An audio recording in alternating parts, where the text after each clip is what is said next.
Shalom. Selamat pagi saudara. Bersyukur kepada Tuhan hari ini kita diberikan kesempatan untuk menikmati hari yang baru. Kita akan mendengarkan renungan singkat. Namun sebelumnya mari kita berdoa. Bapa, kami bersyukur kepadamu Tuhan untuk hari ini kami boleh diberikan kesempatan untuk menikmati hari yang baru. Namun sebelumnya kami akan mendengarkan kebenaran firman-Mu. Berkati kami, tolong kami sehingga firman yang kami dengar kami dapat lakukan di dalam setiap kehidupan kami. Terima kasih Bapa, terpujilah namamu, haleluya, amin. Tema khotbah pada pagi hari ini adalah kesetiaan Allah di tengah pencobaan. Terambil dari 1 Korintus pasal 10 ayatnya yang ke-13. Demikian bunyinya.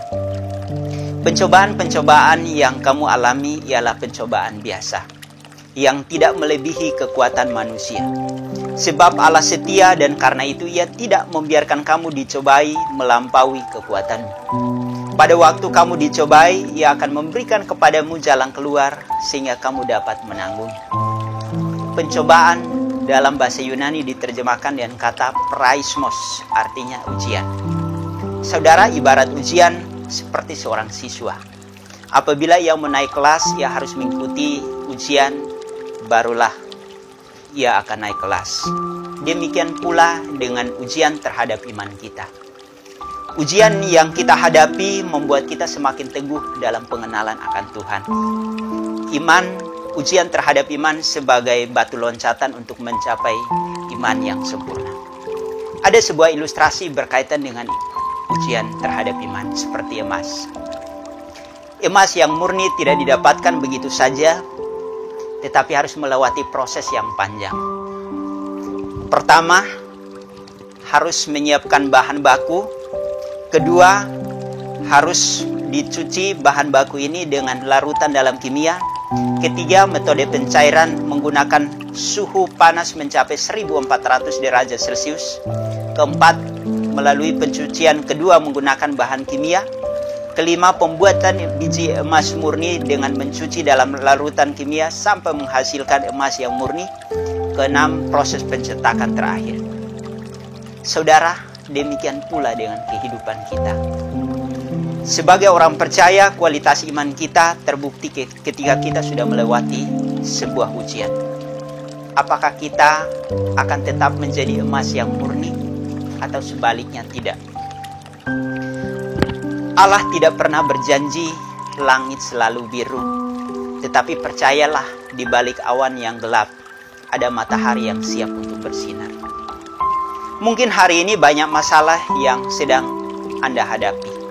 Masalah rumah tangga, masalah pendidikan, masalah ekonomi, ditambah dengan pandemi yang berlanjut sampai dengan saat ini. Sehingga ekonomi Anda bukan mengalami peningkatan. Pelayanan Anda semakin berkurang, kebutuhan hidup semakin bertambah. Jangan pernah mengeluh dan berkata, di manakah Allah ketika saya mengalami hal ini? Mengapa Allah seolah-olah tidak menolong saya? Mungkin saat ini Anda belum melihat rancangan Tuhan. Kelihatan jalan yang Anda lalui semakin gelap. Tetapi percayalah bahwa ujian terhadap imanmu adalah mendatangkan kebaikan bagi saudara. Percayalah bahwa Allah setia dan Allah sanggup menolong saudara di dalam setiap ujian yang saudara alami. Mungkin saat ini jalan yang saudara lalui tidak selalu rata, tetapi percayalah bahwa rancangan Tuhan adalah damai sejahtera bagi saudara. Saya menutup khotbah singkat kita pada pagi hari ini dengan satu motivasi, yaitu tentang Nick Vujicic. Nick Vujicic adalah orang yang terbatas secara fisik. Pada masa mudanya, ia merasa frustasi dan bahkan berupaya untuk membunuh diri. Tetapi pada saat itulah ia berjumpa dengan Tuhan. Tuhan mengubahkan kehidupannya. Dan sampai saat ini dia dipakai secara luar biasa, melayani di mana-mana dan menjadi inspirasi bagi banyak orang. Demikian pula dengan kehidupan saudara. Mungkin saat ini kita mengalami berbagai ujian. Percayalah bahwa di balik ujian yang kita hadapi, ada rancangan Tuhan yang indah bagi kita semua. Amin untuk firman Tuhan. Mari kita berdoa. Bapa, kami bersyukur kepadamu Tuhan untuk firman yang kami dengarkan pada pagi hari ini. Mengajari kepada kami bahwa ujian terhadap iman kami membuat kami semakin bertumbuh dalam pengenalan akan Engkau. Tuhan tolong kami, Tuhan berkati kami, sehingga ketika kami diperhadapkan dengan ujian, kami tetap kuat, kami tetap teguh, dan terus menaruh pengharapan kami di dalam Engkau. Terima kasih Bapa, firman-Mu hamba-Mu sudah sampaikan. Berkati pendengar, sehingga mereka pun diberkati oleh Tuhan. Terima kasih Bapa, terpujilah nama-Mu. Haleluya. Amin.